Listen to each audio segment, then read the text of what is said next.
Nalamhla sisinkwa sakho uNkulunkulu lakupha sona, ngoba mangabe kunendlela lekumele uyihambe, uNkulunkulu uyakupha ingqamu, uyakupha emandla ayo leyo ndlela. KuGenesis sahluko 19 verse 17 kuya ku-19 sitawuphindze sicaphunela tawulandzela. Athi kube abakhiphele ngaphandle, lomunye wawo wathi, balekani nitewusinza, ningasabuki nasemuva, ningemi ndzawo kuleli tsafa, balekani niconze ngasetindzabeni, ningahle nehlelwe ngulesijeziso. Lothi waphendula wathi, cha Nkosi, akungabi njalo.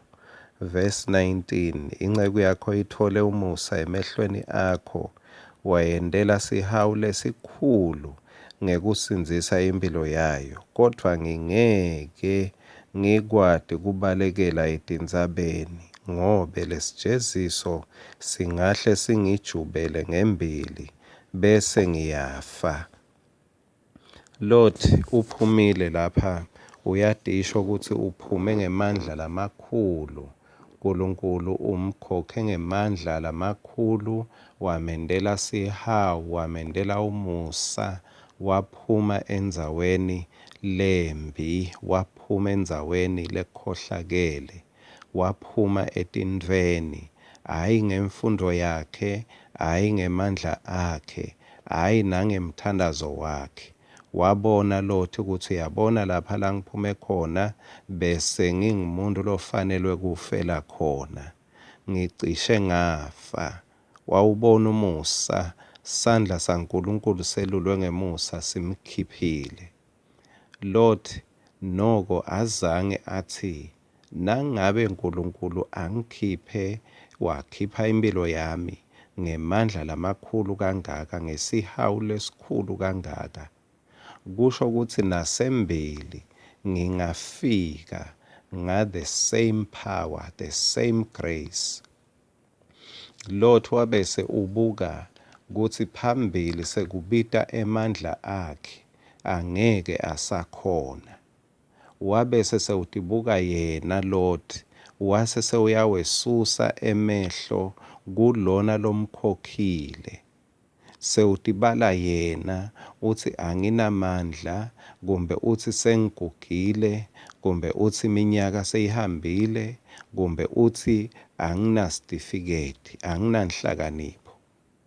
Lothi azange athathe lo musa nesihawu lesimkhiphile agijime ngaso, athi ngiphume kulokukhulu kufa, ngiphume kulenkulu ingoti, kusho ukuthi ngalo musa lo musa wetintfo letinkulu lo, akusiwo umusa wetintfo letincane.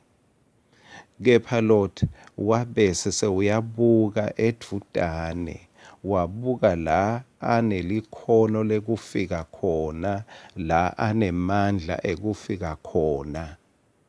Kungako sewuthi lapha kuverse 20, ase ubuke naliya lidolobha ngesheya, kumalula kubalekela kulo ngoba lisedudane futhi lincane. Ngicela kubalekela kuleli dolobha lelincane khona ngitewusinza. Sewuyawuphungula lo musa waNkulunkulu, uwenta ukuthi kungumusa wetintfo letimalula.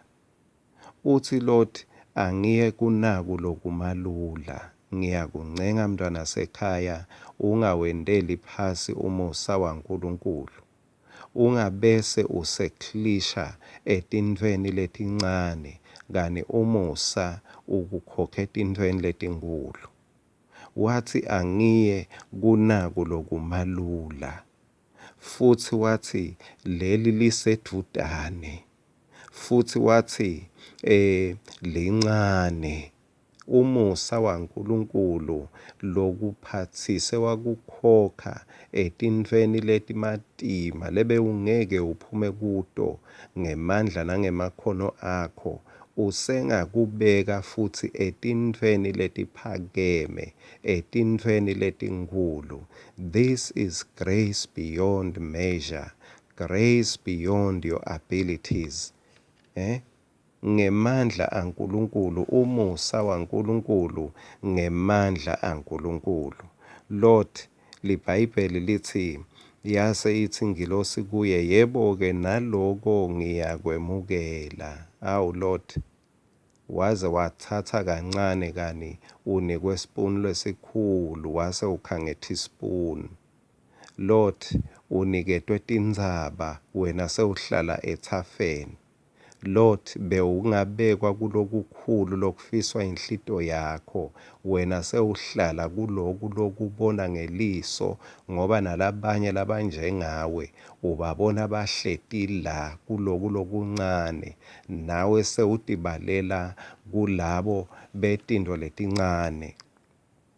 Simanga lengilosi yathi, baleka-ke ngingeke ngende lutho ungakefiki lapho ukhethe kufika khona. Kukhetha kwakho lokutakubeka etintweni letincane. Kukhetha kwakho lokutakubeka ethudane. Kukhetha kwakho lokutawukwenta ukuthi wena sewaba ingubela.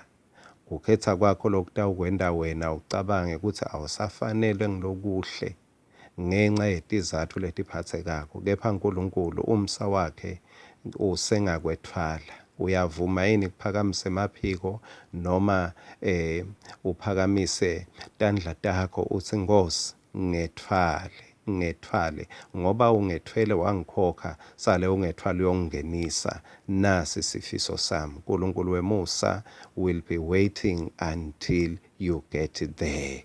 Amen.